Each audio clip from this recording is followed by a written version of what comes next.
అరే ఏ మాయరా, ఒక్క గేటుకు తాళం లేదు, ఒక్క ఇంటికి తాళం లేదు. ఎప్పుడు ఇండ్లలోనే ఉంటారు. వీళ్ళకేం పని ఉండదా? ఓ 2 రోజులు అట్లా పోతే ఏమాయే?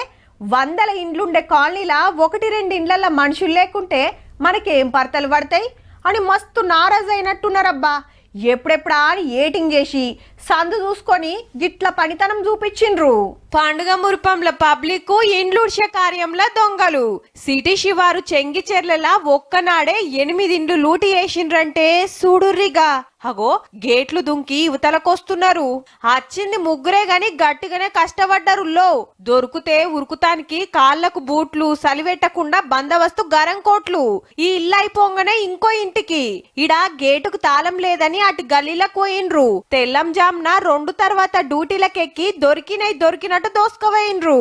మా ఇంట్లో 50 తులాల వెండి, 2 గ్రాముల బంగారం ఉండే. తాళాలన్నీ పొలగొట్టి అట్లనే ఒక మొబైల్, 4000 క్యాష్ ఉండే, అది కూడా తీసేసి చెట్ల మందు కొడతామని చెప్పేసి తిరిగిన తర్వాత ఇదంతా అయిందని చెప్పేసి అంటున్నారు. కాదన్నట్టు చెట్ల మందు కొడతామని కాలనీకొచ్చి ఏడేడ ఇండ్లకు తాళాలు వేసున్నాయో చూసి రాత్రికొచ్చి దోషిండ్రు. ఒకటే ఏరియాల గిన్ని ఇండ్లల్లా దొంగతనాలు అయ్యే వరకు డీసీపీ సారు పోలీసులను ఎంటేసుకొని ఇల్లు తిరిగి వివరాలు రాసుకుండు.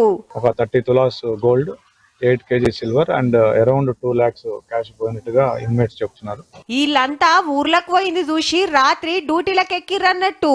ఏడికెళ్ళి మోపైండ్రా నాయనా, పండుగ పూట తుర్తి లేకుంటే ఏసి పాడైతిరి.